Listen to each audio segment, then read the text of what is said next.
श्री स्वामी समर्थ। तुम्हा सर्वांचं माझ्या यूट्यूब चॅनलवरती अगदी मनापासून स्वागत करते। तुमच्या मनातील सर्व काही चांगल्या इच्छा स्वामी महाराज नक्की पूर्ण करो हीच स्वामींच्या चरणी प्रार्थना करते आणि आजच्या व्हिडिओला सुरुवात करते। तर आजचा व्हिडिओ खरंच खूप महत्त्वाचा आहे। प्रत्येक महिलांनी काही गोष्टीचे म्हणजे विचार केला पाहिजे। खास करून महिलांसाठी हा आजचा व्हिडिओ आहे। जर का आपण प्रत्येक घरातली स्त्री आता स्वयंपाक बनवत असतो, पण स्वयंपाक बनवत असताना आपल्याला एक गोष्ट आहे त्याच्याकडे पूर्ण लक्ष द्यायचं आहे, म्हणजे ती फार महत्त्वाची आहे। आता आपल्या घरामध्ये आपण स्वयंपाक करत असताना आपल्या अन्नपूर्णा देवीचे स्मरण करणं अत्यंत महत्त्वाचं आहे।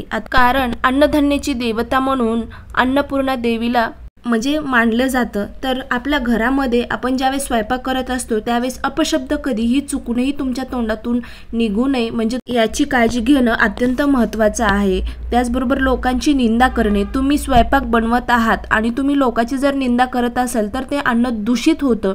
ते अन्न राहत नाही तर एक दूषित होतं, ज्याने आपली तब्येत बिघडते, त्याचबरोबर आपले विचार बुद्धीसुद्धा बिघडत असते। म्हणून कधीही चुकूनही महिलांनी ज्यावेळेस स्वयंपाक करत असतात ना त्यावेळेस लोकांची निंदा करू नये किंवा आपल्या तोंडातून अपशब्द बोलू नये। कारण बऱ्याच गोष्टी आपल्या आहारावर अवलंबून असतात। जर तुमचा आहार चांगला असेल तर तुमचे विचारसुद्धा चांगले असतात। म्हणजेच खास करून महिलांनी ज्यावेळेस स्वयंपाक बनवत असताना विचार चांगले ठेवावेत, कधीही लोकांची निंदा करू नये, लोकांविषयी अपशब्द बोलू नये। त्याचबरोबर काय करायचं आहे, 40 दिवस तुम्ही हा उपाय करून बघा। उपाय म्हणजे आपल्या स्वार्थासाठी आहे। जर तुमच्या घरामध्ये तुम्हाला वाटत असेल की आपल्या घरातली व्यक्ती प्रत्येक व्यक्ती चांगलं राहावा, सर्वांशी चांगलं वागावा, घरातलं वातावरण प्रसन्न राहावा, जर का तुम्ही त्या मुलांना आपल्या पतीला दूषित अन्न असं खाऊ घालत असाल, महिलांनी जर स्वयंपाक बनवताय आणि लोकांची निंदा, वाईट शब्द बोलताय, अपशब्द बोलताय आणि तेच अन्न दूषित झालेलं मुलांना, आपल्या पतीला, घरातल्या व्यक्तींना खाऊ घालत असेल तर त्याचा परिणाम आपल्या घरातल्या व्यक्तीवर होत असतो। त्यांचे विचार सुद्धा बिघडतात, त्याचबरोबर त्यांचं वागणं बिघडायला सुद्धा म्हणजे सुरुवात होत असते। त्यामुळे तुम्ही कधीही असे लोकांची निंदा करून स्वयंपाकावर त्याचा परिणाम पडेल आणि तेच मुलांना खाऊ घालाल अशी चूक कधीही करू नका।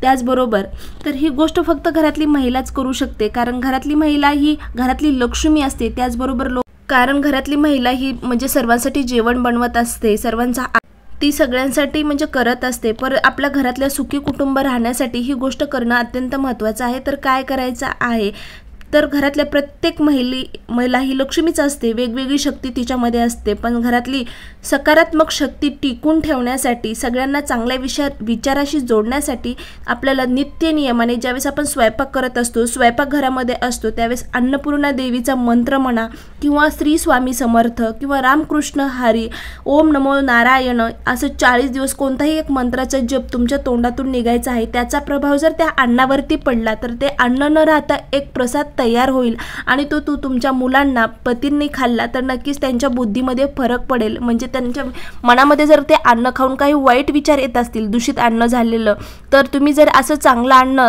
त्यांना दिलं, प्रसाद म्हणून खाऊ घातलं ते अन्न जेवण, तर नक्कीच त्यांचे आचरण विचारण सुद्धा बदलून येतील। चुकूनही महिलांनी अशा चुका करू नये। त्यासाठी महिलांनी ही गोष्ट लक्षात ठेवणं अत्यंत महत्त्वाचं आहे, कारण महिलावर सर्व गोष्टी अवलंबून असतात। घरातल्या अनुभव आहे म्हणून सांगते, जीवनामध्ये जर तुम्हाला खरंच वाटत असेल की आपल्या घराची प्रगती व्हावी तर तुम्ही सर्वात प्रथम ज्यावेळेस अन्न म्हणजे शिजवत आहात, किचनमध्ये आहात, त्यावेळेस तुम्ही नक्कीच श्री स्वामी समर्थ या मंत्राचा जप करत अन्न बनवा। नक्कीच तुमच्या घरातलं वातावरण बदलण्यास तुम्हाला मदत होईल। त्याचबरोबर जर का तुम्हाला वाटत असेल की काहीतरी उगाच सांगता येते, असं कुठं असतं का, तर तुम्ही खरंच करून बघा, 40 दिवस करून बघा, अनुभव आल्याशिवाय राहणार नाही। सातत्याने करा, पण जीवनाचं कल्याण नक्कीच होईल। तर या प्रकारे आजचा व्हिडिओ होता। खरंच व्हिडिओ आवडला असेल ना तर लाईक, शेअर आणि सबस्क्राईब करायला मात्र विसरू नका।